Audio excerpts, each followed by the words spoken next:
All right, tomorrow night, just before 10 at 9:54, we close the door in summer and open the door to fall. So, what will you put on your front door to celebrate the new season? In Better Living, Nora Murphy of Nora Murphy Country House is showing us an inexpensive way to celebrate autumn at the entrance of your home. Take a look. Happy fall! Guess what we're doing today? We're doing wreaths, fall wreaths that is. And I'm starting with some recycling.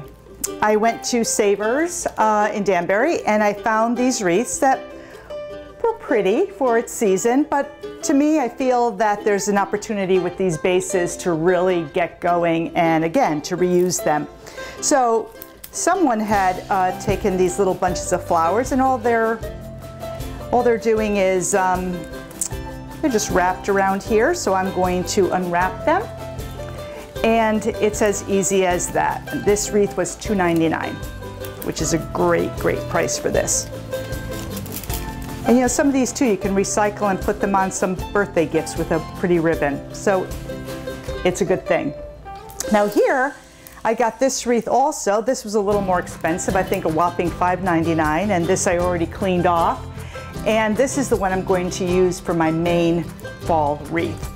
Now, what I've done is I went to Michael's and I thought, you know what, I'm not going to do flowers for fall, I'm going to do foliage. You know, living here in Connecticut, New England, we're known for our beautiful fall foliage, and you know, I really wanted to get into that fall mood anyway. So I'm walking around with a bunch of these and everybody's admiring them, and I'm thinking, you know what, this is it. This is the right way to go. So I got some maple leaves. And then I got some, I think they're birch, which is more of the yellow, and then some beech leaves, birch and beech, that's easy to remember.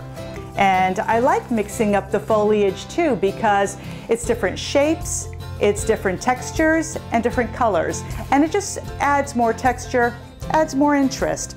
So we can get started. So this clean wreath is just begging to be filled with branches. So what I'm going to do is I'm going to start taking one maple branch at a time, and also keep in mind that when you buy faux florals or foliage, they're usually tight, and what you need to do is always open them up and give them dimension. That's really, really important.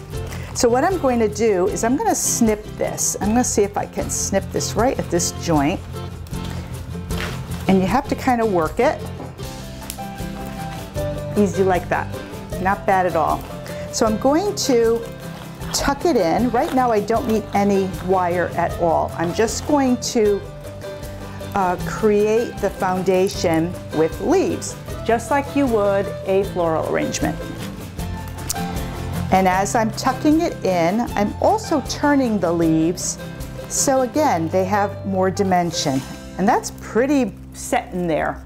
And I'm just going to keep doing that. What I'd like to do, instead of another stalk of maple, I'm going to take some of the birch. And I love how they're like layering in on top of each other. So it really looks like you were outside gathering beautiful branches. This will hold up to the rain, and it'll take you all the way through Thanksgiving, which is fantastic.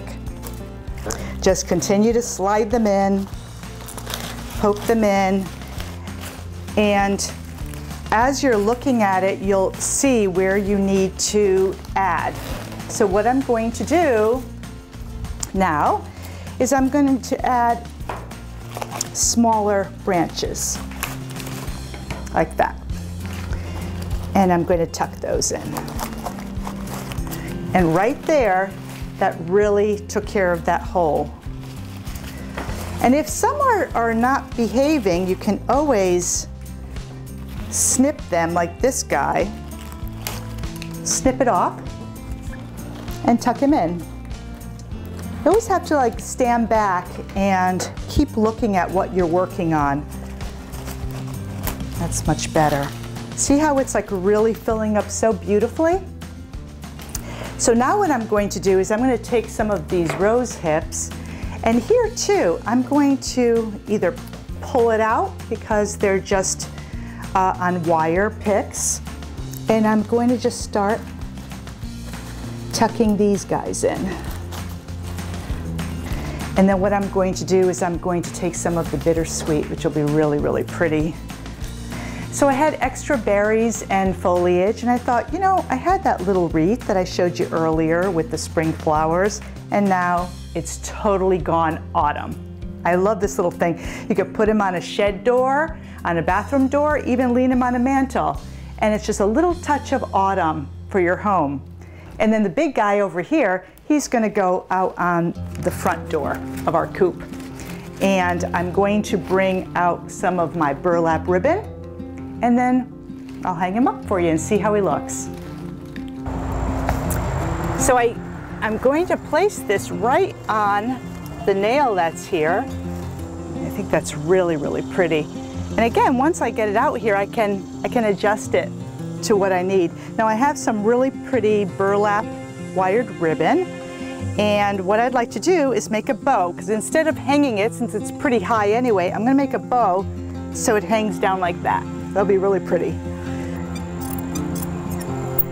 And because it's wired, I can kind of play with it a little bit too.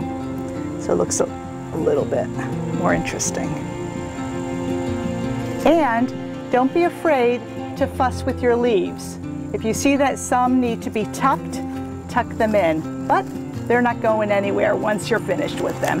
You can always fiddle with them. Happy fall.